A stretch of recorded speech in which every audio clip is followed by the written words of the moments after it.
Hey, greetings from the Pacific Northwest. Bo here again. We're going to do part two. And I was counting them up, and there's at least enough to do three more after this. So a five-part series. I'm not going to put you guys through what I put you through last time. I thought that was way too much. That was far too many records. Anybody that sat through even a portion of that 41-minute monstrosity, kudos. Well played, sir or ma'am, or sir, ma'am, or ma'am, sir, or whatever we're using these days. That's not cool. I take all that back. Anyhow, this is what we're talking about: is endless trip, and why this thing is a monstrosity.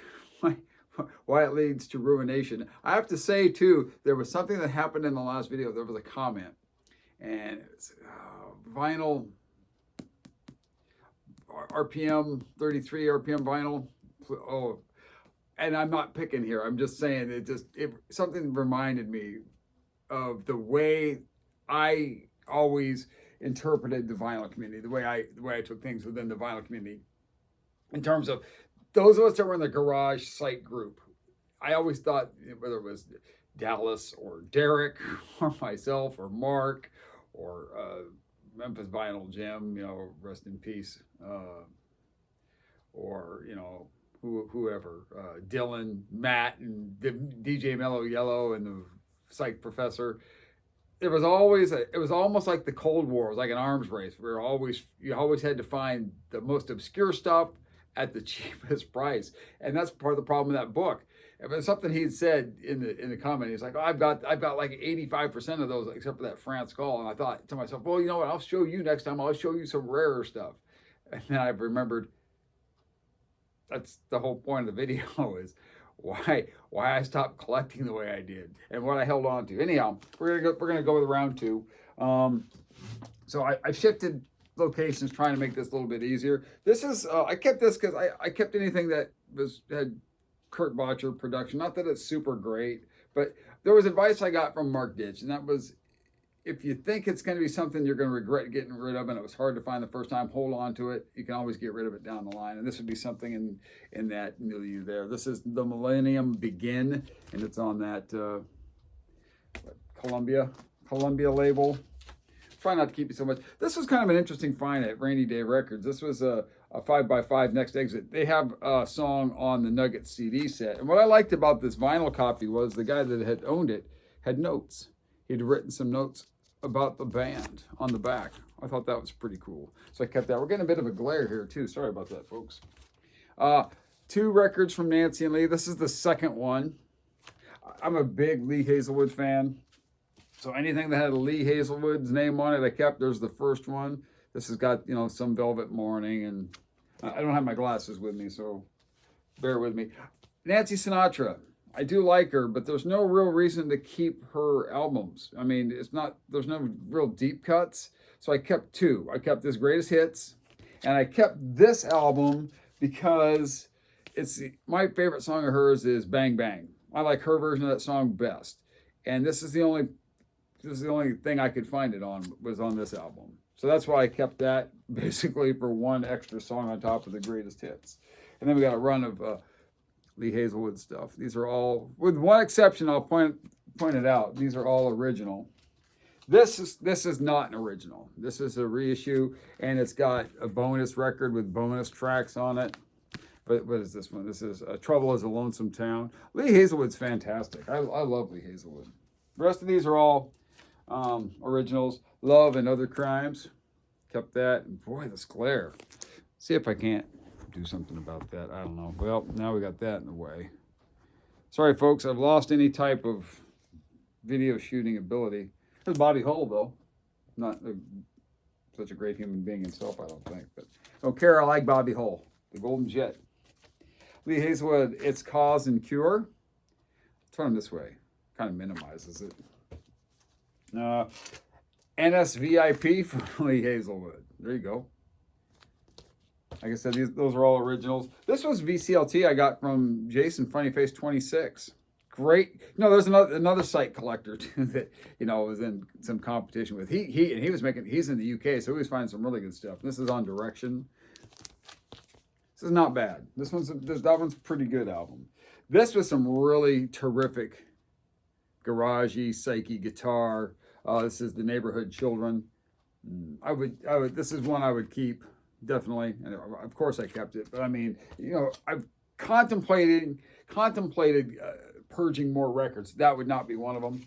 Amboy Dukes on the mainstream label. Yeah, I know we're not supposed to like, the guitar player having one of those moments, but you got to separate the art from the artist is the way I look at it. Well, oh well, it'll come to me. I'm not going to waste your guys' time by going, like I am. Count 5, Psychotic Reaction. This one, the hit's good. They plagiarized themselves about 4 or 5 times on here with sound-alikes to Psychotic Reaction, but I just like the cover art, and the hit's good enough for me to keep it. I kept only one album by the Electric Prunes, and that was this one. And it's got the 2 hits on there.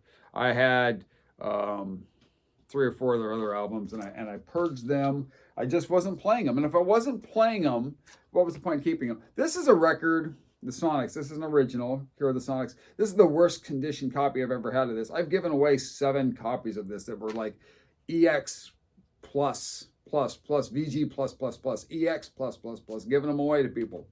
And I kept the one copy that was terrible, and they were all original.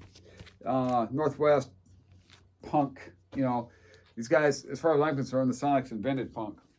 Giving away about 4 copies of this. This is their second album, Boom. This is even better. This has Cinderella on it. That's why I keep this. The Sonics are really kind of grungy. Some of their stuff was grungy, and then some of their stuff, it was very kind of derivative of the 50s. I use the word derivative too much. Down in the Good Times, a lot of you guys are more familiar with their one on Epic. It's really sunshine pop. It's they're pushing like an ice cream cart. I don't like that album at all, but this is on Wand. This is when they sounded like the Sonics. These guys were out of Portland, Oregon. They were in Olympia, Washington for a while, Dawn in the Good Times. They had that one album, like I said, sunshiny pop. But this one on Wand, they do their version of The Witch on here like the Sonics did. This is a fantastic record. This is crunchy guitars, soaring. It's good stuff. That Dawn in the Good Times is worth keeping. I like this is kind of frat rock. It's kind of garage rock, Syndicate of Sound, Little Girl. Then they also do a pretty fair cover of the Sonics' The Witch on this album. It's a good one. I like it. Kept it. Buffalo Springfield. I may have purged something by them, like a greatest hits, but I kept again because I like it. And it was a hard time for me finding this in the two-tone, the purple and the yellow label. I had a heck of a time finding that. And here's the one. This copy is the one that has For What It's Worth on there, which is their most well-known song, Buffalo Springfield. Because 2 copies of this came out. There was one that didn't have it that's rare, and then there's the version that did, and this is the version that had it. I love Creedence Clearwater Revival, but I only kept this one album because it doesn't have the hype sticker for Susie Q. I purged the rest of my stuff because I got CDs, and so much of that is, for me, there wasn't enough deep cuts on the CCR albums to keep them. When I play CCR, I play it for the hits. So, I like I said, I only kept this because it doesn't have the. I haven't played this in a long time, but it doesn't have the hype sticker. When I play CCR, I play it on compact disc. This is on international artists. This is probably the best group on there. This is the Golden Dawn. The album's called Power Plant. I know it says Power Plant on the front, but the band's called the Golden Dawn. These were like some young kids too. Texas group, like a lot of international artists. This is really good stuff. Grail Guy. I found this I had a lot of my cool records from Grail Guy. I would not get rid of that. It's a beaut. This came out of Adam at Rainy Day Records. This came out of his personal collection. He sold this to me. The Charlatans, San Francisco group. Their version of Buffy St. Marie's Codine. That's the whole reason I kept this one. This is I think that's on here. iCoin's on here, which is the Van Dyke Park song. The version of maybe it's not. No, the version of Codine is not on here, but that's kind of the song I like by them. I think I just kept it because it's the Charlatans. Maybe that's it, because Codine's not on here. All these years I thought it was. Turns out I was wrong, but I'm not getting rid of it. I still like it. This is one, I don't know why I kept it. This is Crossroads of Time, Eyes of Blue. I replayed this the other day. This doesn't really have anything for me on it. This is, if I were to do a second round of purging, that would be one I would definitely think about. I got rid of a lot of Moby Grape. I did keep this one because this has the poster too, and because he's flipping them off. I'm not a huge Moby Grape guy. I just wasn't playing their stuff. I had Wow, Grape Jam, the one with the Postman on it. Yeah. Here's one I kept and I don't really like either. And I actually had an album, Joe Bird played on this. And I had his Joe Bird and the Field Hippies. I didn't like that. I purged it. This one I don't much care for either. It doesn't have, and the cover's really bad. The United States of America doesn't have any guitar on it. And it's okay. It's interesting, but it's not that interesting. I would probably purge that as well. Now, this is really cool garage rock, the Jelly Bean Bandits. Now, I've given away a couple of copies of this too. I always find it, whenever I find this, I find it in really nice condition. This is also on Mainstream. I'm telling you, Mainstream was putting out some good stuff back then. Mainstream label, and it was better than international artists. It was on Active, Randy Holden's group, The Other Half, some good guitar. Another one that I kept basically because it was hard to find. The Other Half. All originals. I never was a fan of this band except for this album, Safe as Milk. This is a kind of a psych blues album, and it's got just enough psych without being annoying, and then just enough blues to make it interesting. Because starting with Trout Mask Replica, I just had no want to listen to this group. I think Ry Cooder may have even played on this record, maybe. Correct me if I'm wrong, somebody will. Big mistake I made was I purged all my Emmett Rhodes solo stuff. I really liked it, but I purged it. I did keep this merry-go-round record. I think he's 17 here. He started with a group called the Palace Guard when he was 15. This is some Sunshine Pop. It's good. I play that actually quite a bit. Now, Bonnewell Music Machine. The Music Machine, Bonnewell Music Machine. I had his solo folk album too. Didn't like it. I sent that away. Got rid of that. This has got, and Mark Ditch will know what I'm talking about. We have an inside joke about the double yellow line. Sir, don't cross the double yellow line. Don't do it. I said don't do it. Don't do it. So have talk.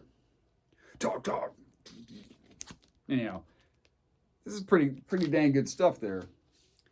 And this is one I need to revisit. I kept, and I don't remember why I kept it. I haven't played it in a long time. I'd have to give this a listen. But this is the Blue Things. It's on RCA, I think. RCA Victor, maybe. I think so. Blue Things. The Blue Things. You're gonna cry 96 tears. I actually like this record a lot. This is good stuff. Interesting.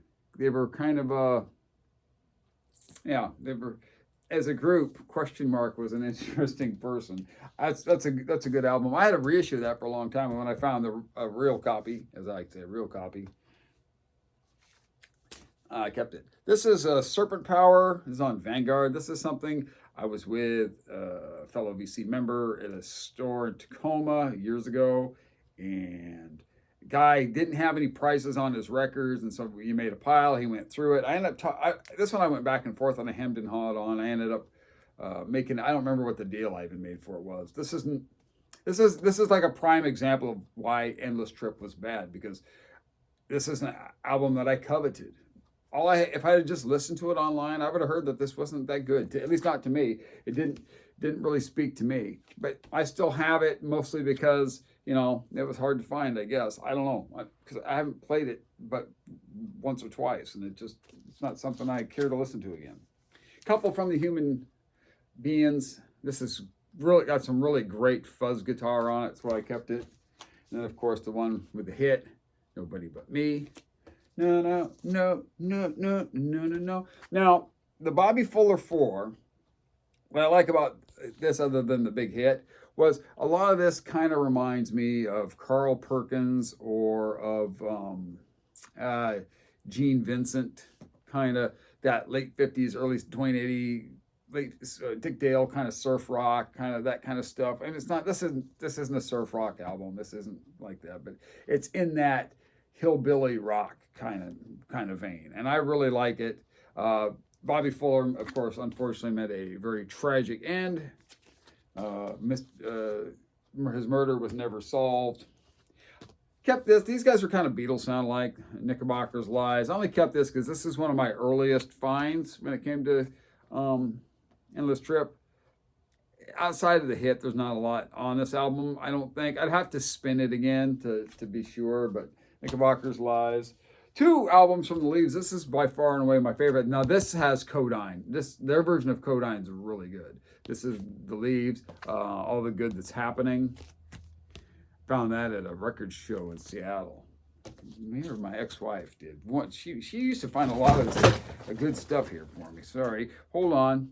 I got an accident just waiting to happen here. Okay. Hold on. All right. There we go. Problem solved. And then we got the Leaves. Hey, Joe. Thought I had this great idea for filming out here. Light was an issue, so I'm filming it out in this room today. Hence, you see a few hockey posters and pennants. But this has got the hit "Hey Joe" on it. A lot of people did it. The Leaves had the biggest hit with it. I love the guitars on this. This is Tangerine Zoo. These were mainstream. Mainstream again. This mainstream label was producing some of the best psych stuff, I think. My favorite, another one from the Tangerine Zoo, both originals. These were hard to find, and I found Grail Guy. I don't know your name, sir. Used to talk to you at the shows all the time. Another one from Grail Guy. This is the Zigzag People. Another prime example. This record is hogwash. As far as I'm concerned, this is literally hogwash. This was a huge mistake to have bought it, but it's still in my collection. So I had a couple from Eden's Children. I kept this one because this is the more iconic record, but it's not one I play very often, to be honest. So the West Coast Pop Art Experimental Band, and this is where I'm going to regret not having my glasses. Hold on, folks.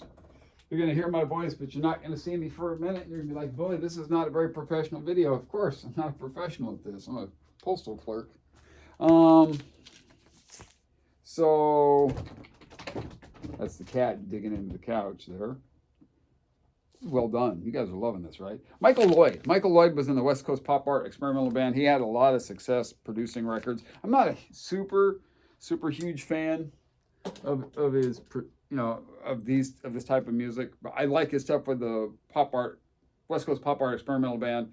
So I kind of held on to some of the stuff that he produced, like this, The Smoke, a harder to find one. Terry Knight and the Pack in mono. They later became Grand Funk Railroad. This is actually a freaking fantastic record. It's on the Lucky 11 label. Very cool. I like that one. Just dropped in. See what condition Kenny Rogers Roasters was in. Yeah, oh yeah. Can't sing either. Can't do a lot of things. But I actually liked the first edition. They had some decent stuff.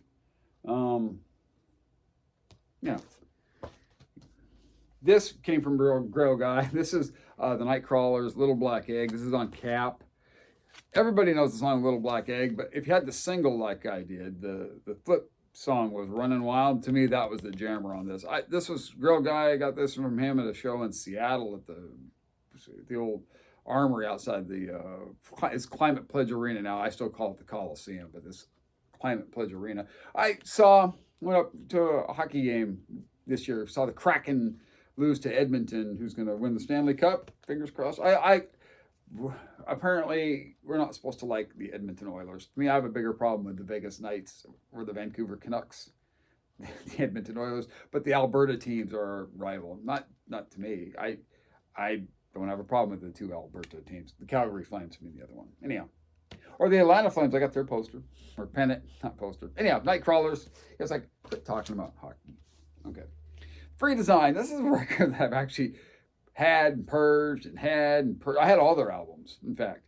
But I found this one in a dollar bin a couple of years ago again, and I bought it. And I don't know. I guess just because I kept getting rid of it, so I decided to keep it this time. They're kind of sunshiny pop kind of stuff.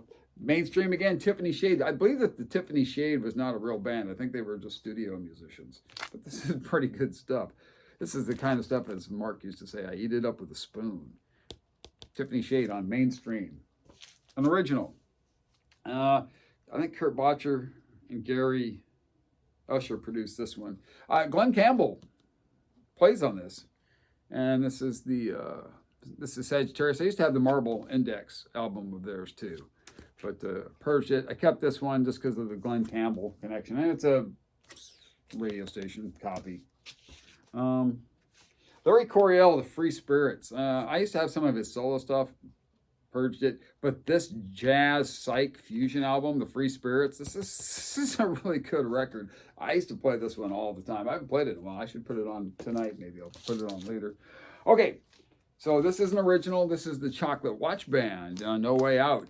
Dave Aguiar, Mark Loomis, tremendous band. I love this stuff. Ed Cobb produced these guys in the Standells. I know that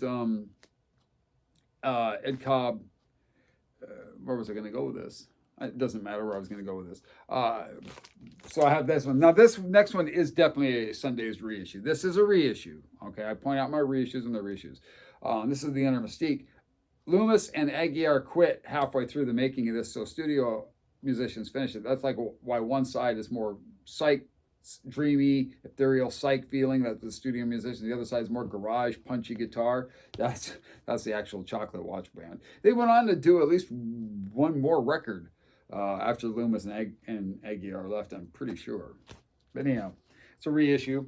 This is a funny story on this one. Boy, I'm already up to 21 minutes again. Dang. But it doesn't matter. I'm going to finish this one, and there's going to be 3 more coming, and then I'm going to show, eventually, I'm going to do a video on the kind of stuff that I've been buying record-wise lately. So this is David and Anthony. My friend Mark, Glass Orchid Aftermath, used to have a zine, Black Orchid Aftermath. He did a little story about David and Anthony, the Pittsburgh guys, folk duo. A lot of covers on here for like Simon & Garfunkel. But anyhow, so well received was it that Ugly Things asked him to write an article. So he did. He wrote an article about them in Ugly Things. And so I was in Rainy Day, and I was talking to my friend Adam there, and one day, and I said, hey, I've got that album that's in this. I showed him when the new Ugly Things came out. He asked to borrow it, and then he didn't give it back. I think it was an omission, and it was an accident. He didn't take it. He just forgot he had it. And so I was too embarrassed to ask for it back, so I just had Mark buy me another copy. So this is the second copy I've ever had of that record. It's a funny story. Toad Hall, again, I'd have to revisit this. I'm not sure why I kept it. I think, if I remember right, it was kind of had some blues undertones to it. Good ones. This is an original stereo copy. Original stereo copy, 13th floor elevators. The electrified jug gets a little, gets a little old after a while, but all in all, this is definitely worth having. And then I have an original copy, also a stereo, of Easter Everywhere. This one's, I think overall, this doesn't have You're Gonna Miss Me like the first one does, but I think overall this is a little bit more of a complete album. So it's a little bit better, and I'll show what the back looks like on it, because the back of the album is kind of cool too. There you have it. 13th floor elevators, Easter Everywhere. So, the Seeds, Web of Sound. That's my favorite Seeds album. I wanted to see that documentary when it came out. Eventually, it could be watched for free through an app, and I watched part of it, and I fell asleep. It turned out that really the documentary wasn't that good. Because I kept wondering, why don't they release this? Why don't they put this out so people can buy it? You know why? Because it's just not, frankly, not that great. Seeds, Raw and Alive. I did purge one Seeds album, and that was Spoonful of Raw CD Blues. I didn't like it, but I kept everything else. Future, and it does have the inserts. That's them being a little bit more psychedelic. This is them at their garage best. The Web of Sound is my favorite album, but this one is what sets the stage. The first one, this has got Can't Seem to Make You Mine and Pushing Too Hard. Great Sky, Sunlight Sky Saxon. This is an album that I'm not sure why I kept either. It's on Epic, October Country. I can tell you how I coveted this one, and that's Zeke, the vinyl geek, Zach. he was the first person I ever saw that had a copy of this, and I coveted it, and I kept trying to figure out a way to get him to trade it to me. And I couldn't, because I think he said he had 2 copies of it. And I was always after him trying to get him to trade me a copy, but I don't think I ever made it clear. That's what I was trying to do. So I ended up finding it at a record show, and you know what? I don't like it that much. Oh well. Okay, Ed Cobb's other group, the Standells. I love the Standells. Rest in peace, Dickie Dodd. I don't think I need to explain too much about them, but I also have Sometimes Good Guys Don't Wear White. And then Try It, which is the hardest one to find. It used to be hard to find it. And then right before I got out of the record buying business, I used to find it like at every show. And I'd find it for cheap, like for $5, $10, $15. I didn't spend $15 on it, tell you that. I spent more than that. The West Coast Pop Art Experimental Band. This is my favorite album of theirs. Child's Guide to Good and Evil. Love that. I love this group. I have Markley, a group, which is after they broke up. So the Harris brothers and Michael Lloyd got back together with Bob Markley, and they did this record. So this is really, it's called Markley, a group, but it's really the West Coast Pop Art Experimental Band refigured. This was VCLT from Hannah, Omaha, introvert, birthday gift or something. She gave it to me at any rate. This is the part 1. There's a lot of this is part 1, and then there's other material that's on here too. And what this was is that there was always a rumor that their first record was only put out on acetate, and this is supposed to have the recordings from that acetate plus later stuff from part 1. I don't know how true any of that is, but this is still cool to have. This is a reissue, by the way, because the other one, if it exists, it's on acetate or whatever. This is a creepy cover. I hate this cover. Bob Markley was a pig of a human being, but the music's still good. We won't give that too much thought. And then of course you've got part 1, which is technically it's the second album, but it's the first album that got a real release. And last but not least, you've got volume 2, which has my second favorite song of theirs, which is The Smell of Incense. Anyhow, so that's part 2. I've got enough to do, like I said, 3 more parts, and we will get to them. There's no hockey tonight. That's why I'm doing a part 2 tonight. So we will see you guys soon.